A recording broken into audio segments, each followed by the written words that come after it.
How to add original audio while using trending music on Instagram. Hello everyone, this is Max. Welcome back to another tutorial video. So let's start without wasting any time. Also make sure to watch this video till the end. So first of all, open up Instagram on a device.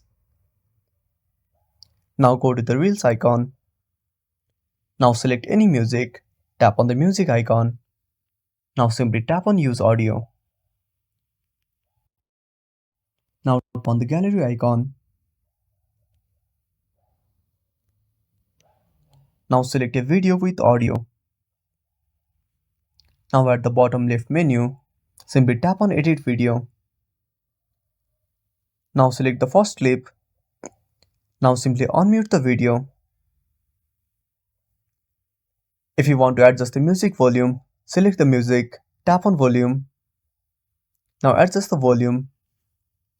Now once you're done, simply tap on next. And that's it. Thanks for watching. Make sure to subscribe our channel and hit the bell icon. See you in the next video.